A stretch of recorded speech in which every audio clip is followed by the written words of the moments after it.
Hello, everyone, and welcome to Student Economist, where choosing to spend your time here is infinitely better than your opportunity cost. Now, have you ever wondered how and why you do certain things? Like, why do you choose to buy that insanely expensive shirt just because you saw it in an ad? Totally not speaking from experience. Why do your parents tell you to turn off the lights and fans when not in use? And my personal favorite, why and how are you able to go to school?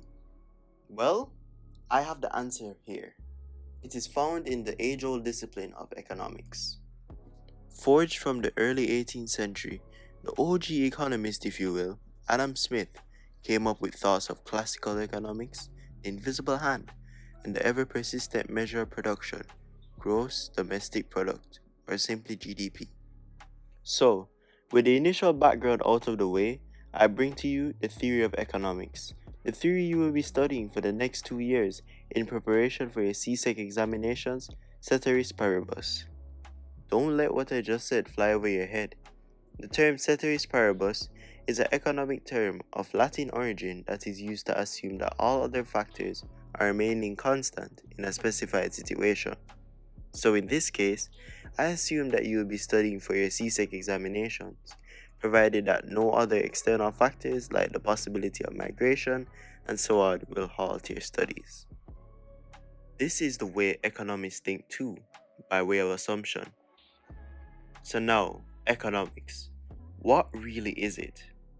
Well, through my experience, economics, from the eyes of the founding father Adam Smith, is a social science of assumptions that studies the behavioral patterns of economic agents that utilize or allocate the scarce resources through production and consumption within domestic economies.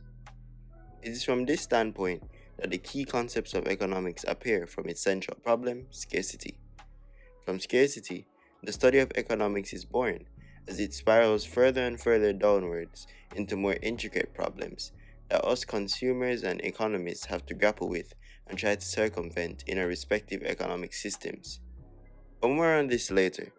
Let us speak quickly on the branches of economics, micro and macroeconomics. Microeconomics is the study of economics as we know it in the personal sense. It is the branch of economics that homes in on and studies the resource allocation and operation of markets facilitated by buyers and sellers present in various markets.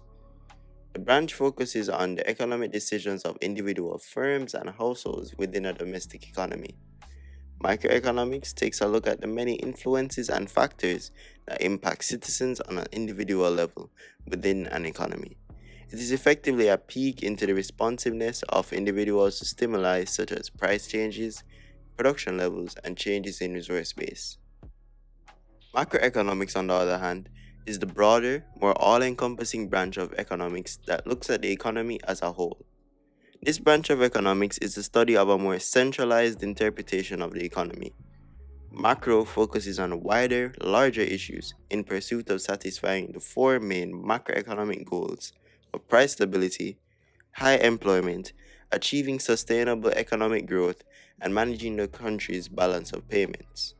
But in short, macro is the study of government involvement through tools such as fiscal policies as a way of maintaining and managing entire economies in order to obtain economic development.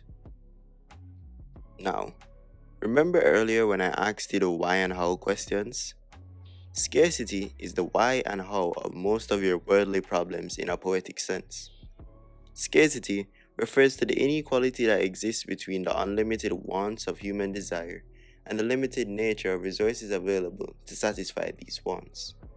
For instance, Lucas, a food enthusiast, wants an unlimited supply of donuts from pastry passions, but due to the limited nature of flour, sugar, things or resources needed to make donuts, Lucas's unlimited desire for donuts is unfulfilled due to scarcity, and more particularly, the finite, scarce nature of donuts.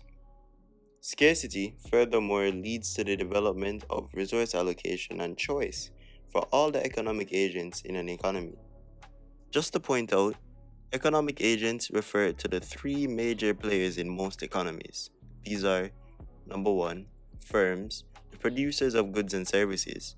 Number two, households, the providers of factor services and consumers of goods and services.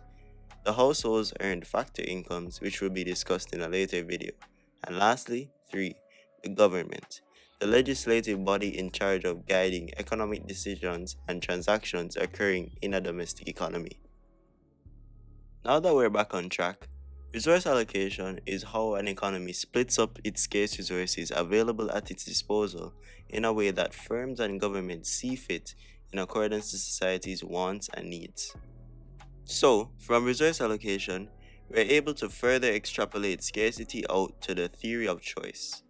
Choices arise as the economic agents have to make a decision due to the scarce nature of resources. For example, a government has 5,000 tons of cement to build some new infrastructure. The government is interested in developing a new hospital, a new secondary school, and a new housing scheme. But the 5,000 tons of cement, limited in supply, is only able to build one of the three infrastructures. This is where the government has to now come to a decision, an economic decision.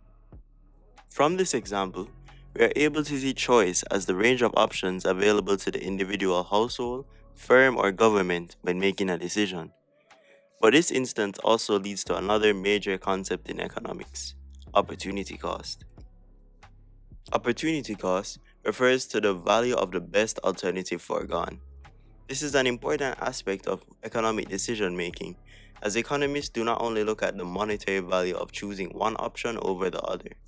For instance, the option of a student being able to either go out to the movies with friends or stay home and study for her upcoming exams. If the student chooses to stay home and study, the layman would say that the student is saving money by not having to pay for transportation and not paying to watch the movie. That and no more.